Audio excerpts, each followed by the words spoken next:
Hi, I am Rebecca, a 28-year-old who recently embarked on the journey of marriage with Richard, a man 7 years my senior. However, let's rewind a bit and allow me to paint a picture of the day Richard and I first crossed paths. It happened at one of those sophisticated garden parties our parents delighted in hosting. Fresh out of high school at 18, I encountered Richard, a 25-year-old dynamo in his father's company. His smooth voice and a glass of champagne in hand, he approached me, asking, "Rebecca, right?" I blushed, unable to find the right words. Our connection that evening surpassed my expectations, setting the stage for our parents to envision a marital union. Before our grand ceremony, we signed a prenuptial agreement, a straightforward deal ensuring a $3 million payout in case of infidelity. Despite my trust in Richard, my father expressed concern on the day of signing. Nevertheless, I reassured him, emphasizing that it was merely a formality, with Richard echoing my sentiments. Our wedding became the talk of the town, and we moved into a beautiful house on the city's outskirts, basking in the initial bliss of marriage. However, as time passed, a storm brewed on the horizon, revealing a distant and changed Richard. Despite the idyllic honeymoon, our return home marked a shift. Richard became elusive, consumed by thoughts, arriving late and retreating to bed without a word. Separate rooms, different mealtimes, and sparse communication followed. Confronting him, I discovered his excuse was work-related, but suspicions lingered. Desperate for answers, I delved into his phone, finding no evidence of infidelity, but discovering a troubling search history related to apartments. Seeking reassurance from Richard, I questioned him about the apartment search, prompting a vague response about needing space. Concerned, I confided in my mother, hoping she'd dispel my worries, but her reassurances fell short. The feeling that something was awry persisted, leading me to hire a detective named Joe to investigate. His findings confirmed my suspicions, revealing Daniel, a new acquaintance, as Richard's pawn. Staging a photo shoot to create misleading evidence of an affair, I played along, allowing Daniel to believe he was successful in his advances. However, I had Joe verify Daniel's background, uncovering his connection to Richard. Using this leverage, I confronted Daniel, offering him a choice: work for me or face consequences for his deceit. He chose collaboration, becoming my inside source. With Daniel feeding information, I readied myself for the impending confrontation with Richard. Timing the reveal during a family dinner at his parents' mansion, Richard presented fabricated evidence of my infidelity. Unfazed, I exposed the truth, playing a recording of Daniel confessing his role in Richard's scheme. To everyone's shock, I unveiled evidence of Richard's own affairs, turning the tables on him. The aftermath saw Richard divorced, fired, and struggling to rebuild his life. In contrast, I walked away with $3 million in compensation, savoring the peace and freedom without him. Outsmarting Richard in his own game felt empowering, a victorious conclusion to a challenging chapter. I had no plans of playing away, so I put pen to paper without batting an eyelid. I remember the day we signed that agreement. My dad, a man of few words but a heart as big as an ocean, looked at me with concern in his eyes. "Are you sure you're okay with this, Rebecca?" he asked. His voice was steady, but I could hear the underlying worry. "Dad, it's fine," I reassured him, giving him a quick hug. "I trust Richard and he trusts me. This is just a formality." Richard was there too. It was he who insisted on signing this paper. "I don't want you to feel like you're being cornered, Rebecca," he said. His voice sounded a little strained. "If you're not comfortable with this, we can discuss it more." But I just shook my head and smiled at him. "Richard, I'm fine with it. I trust you." He seemed relieved and gave me a warm smile back. "And I trust you, Rebecca." That was the start of our journey. We got married in a grand ceremony that was the talk of the town. I was excited about this new chapter in my life, blissfully unaware of the storm that was brewing on the horizon. After the wedding, we moved into a beautiful house on the outskirts of the city. It was a dream come true, living with Richard, waking up next to him every morning. He was sweet, caring, and for a while, everything seemed perfect. Our honeymoon was like something out of a fairy tale. We spent 2 weeks in a beautiful beach resort, soaking up the sun and enjoying each other's company. But when we came back home, things started to change. Richard was suddenly a different person. He was distant, always lost in his thoughts. He would come home late from work and go straight to bed without even saying goodnight. We started sleeping in separate rooms, eating at different times, and barely spoke to each other. One day, I decided to confront him. "Richard," I said, trying to keep my voice steady, "what's going on? You've been acting strange ever since we got back from our honeymoon." He looked at me, his eyes devoid of the warmth they once had. "I've just been busy with work, Rebecca," he replied, not meeting my gaze. "But we barely talk anymore," I pressed on. "We're living like strangers in our own home." He sighed, running his fingers through his hair. "I know, Rebecca, I'm sorry. I'll try to make more time for us." But things didn't change. If anything, they got worse. Richard started coming home even later, sometimes not until the early hours of the morning. He stopped eating with me and we barely saw each other. I started having suspicions. Was he seeing someone else? The thought made my stomach churn, but I couldn't ignore the signs. I decided to confront him again one night when he came home late. "Richard," I said, "are you seeing someone else?" He looked shocked at my question. "What? No, Rebecca, I would never do that to you." "But you're always out. You never spend time with me," I said, tears welling up in my eyes.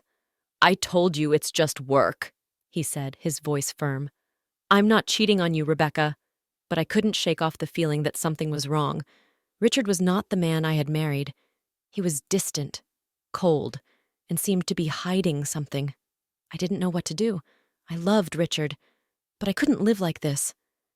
I decided to do some digging.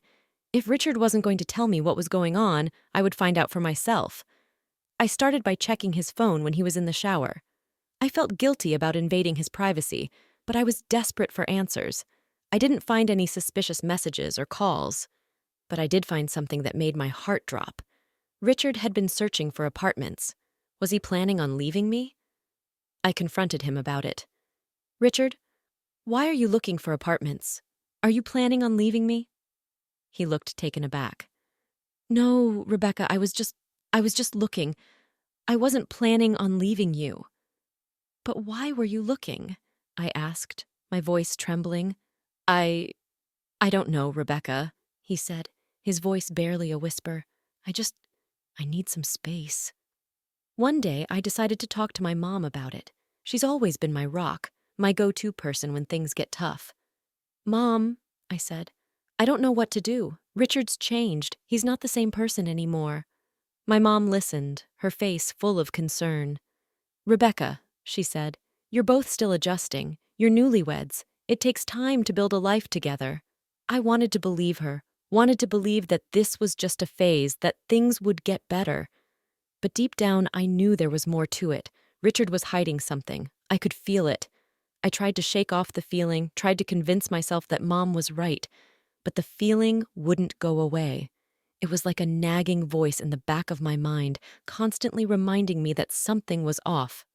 A few weeks later, I gathered my courage and approached Richard. "I need a job," I said, looking him in the eye. He looked surprised. "You want to work?" he asked, raising an eyebrow. I nodded. "Yes, I need to do something, Richard. I can't just sit at home all day." He thought for a moment, then said, "I can offer you a job at my foundation. We help kids in tough situations. Would you be interested?" I was taken aback. Richard's foundation was well known for its work with children. I had always admired the work they did. "Yes," I said without a moment's hesitation. "I'd love to." Working at the foundation was a breath of fresh air. I was busy. I was doing something meaningful. I met kids who were strong, resilient, kids who had seen more hardships than any child should. It was heartbreaking, but it was also inspiring. The job kept me busy, kept my mind off the problems at home. Richard and I had our issues, but at least during the day I had something else to focus on. The work was tough, emotionally draining, but it was worth it. I felt like I was making a difference, like I was doing something important, and for the first time in a long time, I felt happy. But even then, I couldn't shake off the feeling that something was off. Richard was acting strange, distant. I couldn't put my finger on it, but I knew something was wrong, and I was determined to find out what it was. Left with a whirlwind of questions and a heart heavy with betrayal, I decided to hire a private detective. I needed to know if Richard was cheating on me. It wasn't just about my pride, it was about my peace of mind. I couldn't live in the shadow of doubt, constantly wondering what went wrong. And then, there was the prenup, the one we signed before we got married. If Richard was cheating on me, it wasn't just a betrayal, it was a costly mistake. I found a detective agency in the city run by a man named Joe. He was an ex-cop, a grizzled veteran with a keen eye and a no-nonsense attitude. I told him my story, my suspicions, and he listened, his face impassive. "I'll do my best, Rebecca," he said when I finished, "but I can't promise anything. If your husband is cheating, he's doing a good job of hiding it." I nodded, understanding. "I just need to know, Joe. One way or another, I need to know." I remember the day he came to give me his report.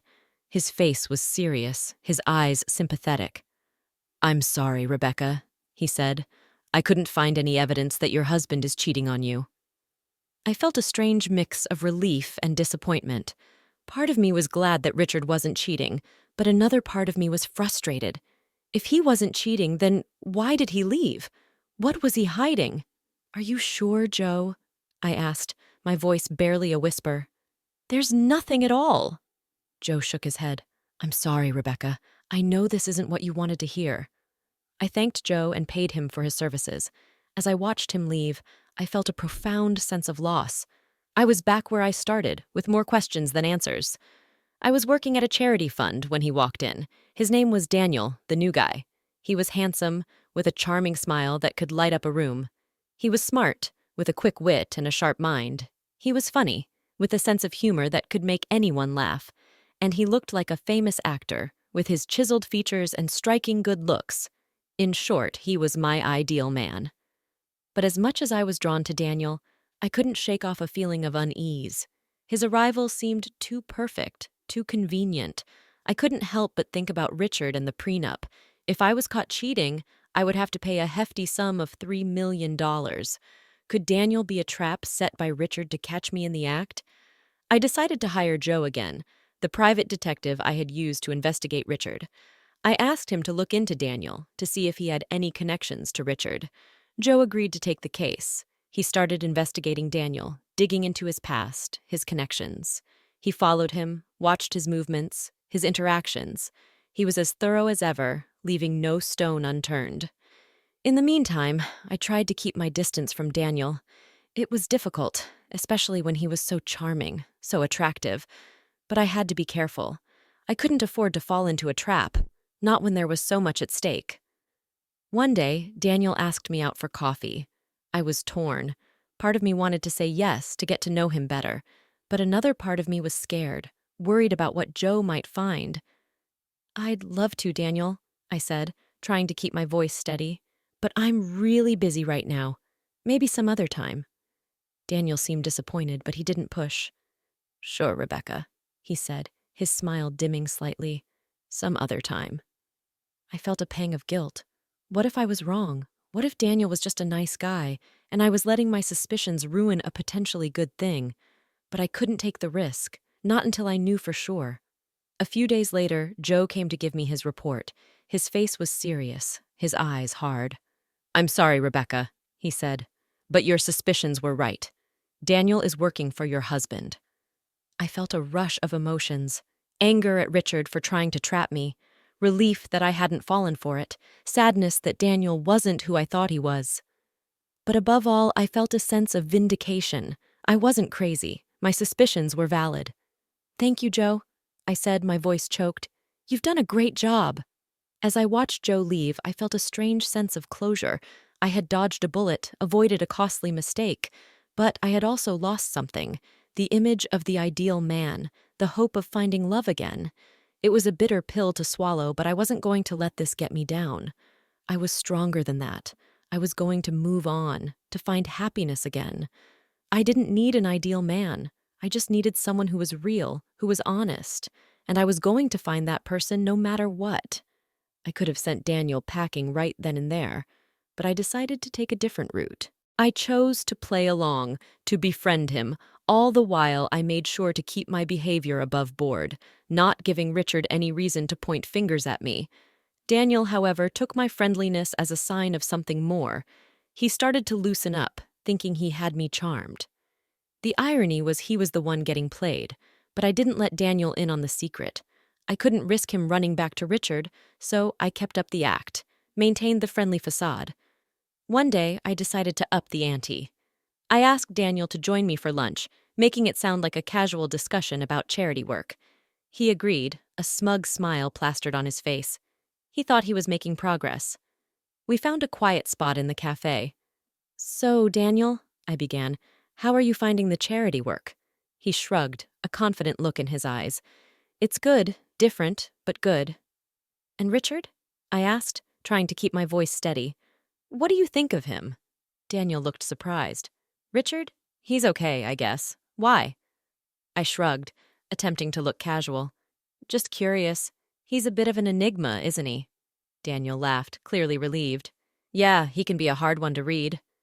We continued to chat about work, about life.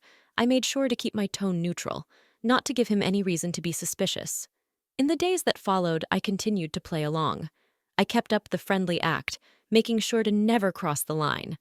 I was always on my guard, always careful. It was a risky game, but one I was willing to play for now.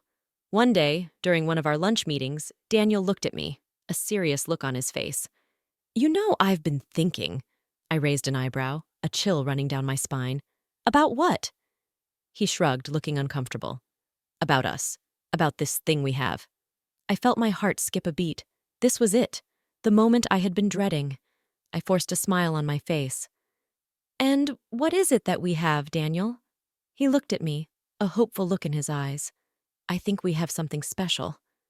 I felt a pang of guilt. Daniel was falling into my trap just as I had planned. But it didn't feel right. It didn't feel good. But I had to keep up the act, had to keep playing the game. So I smiled at Daniel, a fake smile plastered on my face. "Yes, Daniel," I said, my voice barely a whisper. "We do have something special." And just like that, I had set the trap. The game was on, but at what cost? The Cold War at home with Richard was as icy as ever. We'd occasionally run into each other, exchange chilly greetings, and then retreat to our separate corners. Most nights, he'd be at his apartment, claiming it was more convenient for his work commute. One Sunday afternoon, I dialed Daniel's number. I laced my voice with a warmth that was as fake as his documents, inviting him over to my place. He probably thought I was finally ready to give in to his advances. Poor guy, he couldn't have been more wrong. As Daniel stepped into my home, he was greeted not by a seductive housewife, but by my old classmate, now a stern-faced police officer. He'd agreed to help me out, and the surprise on Daniel's face was worth every bit of it. The officer checked Daniel's papers, and as expected, they were as fake as a $3 bill. Now it was time for my move. I offered Daniel a choice. He could either stick with Richard and face the consequences of his fake documents, or he could switch sides and work for me. Daniel's eyes darted between me and the officer, and after a moment of silence, he nodded. He agreed to my deal. Checkmate, Richard. With that, the real game began. I had Richard's pawn now playing for my side, but I knew this was just the beginning. Richard was a crafty man. He wouldn't go down without a fight. In the days that followed, I kept a close watch on Daniel. Despite his agreement, I knew I couldn't fully trust him. He was a wild card, a potential threat. But for the time being, he was a useful one. One day, I summoned Daniel to my office. "We need to talk," I said, my tone serious. He looked at me, a hint of unease in his eyes. "About what? About Richard?" I replied. "I need to know everything. His plans, his strategies, everything." Daniel hesitated, then nodded. "Okay, I'll tell you everything I know." And just like that, I had my insider. My counterattack was ready, but this was just the beginning. Richard wouldn't go down without a fight, and I had to be prepared. I had to be ready because this wasn't just a game anymore. It was war. And in war, there are no rules, only survival. Days turned into weeks, and I was getting antsy. I wanted to confront Richard, to show him I wasn't the pushover he thought I was. Joe, whom I turned to once again, had given me some advice. Push Richard. He suggested, make him think you've fallen into his trap. It was a gamble, but I was ready to play the game. So Daniel and I staged a photo shoot. We posed in ways that could be seen as compromising, as proof of an affair, but we were careful. We kept the originals where everything was as innocent as a Sunday school picnic. Once the photos were ready, I gave them to Daniel. Give these to Richard, I said, handing over the envelope. Let him draw his own conclusions. Daniel had looked at me, concern etched on his face. You sure about this? He'd asked. Once you start this, there's no going back. I know, I'd replied, a steely resolve in my voice. And I'm ready. The very next day, Richard was all smiles at dinner. He thought he'd caught me, that he'd got one over me. But he didn't say a word about it. But I wasn't worried. I knew what was coming. I was ready. Meanwhile, Joe was on the case. He was digging up dirt on Richard, finding all the evidence we needed. He was good at his job, and I trusted him. And finally, Joe called. Richard relaxed and lost his caution, he said, his voice rough with satisfaction. I've got him. I've got all the proof of Richard's cheating photos, videos, the whole shebang. I felt a rush of excitement. Good, I said, a smile spreading across my face. Let's bring him down. But I didn't confront Richard, not yet. I wanted him to think he was winning. I wanted to see the look on his face when he realized he'd been played. So I waited. I played the part of the dutiful wife, waiting for Richard to make his move. I knew what was coming, and I was ready. The clock was ticking toward the family dinner. I knew this was it, the showdown. I felt a strange calmness. I was ready. The dinner was at Richard's parents' mansion, a sprawling estate that reeked of old money. Richard was there, of course, playing the doting son and husband. But I knew the truth, and soon everyone else would too.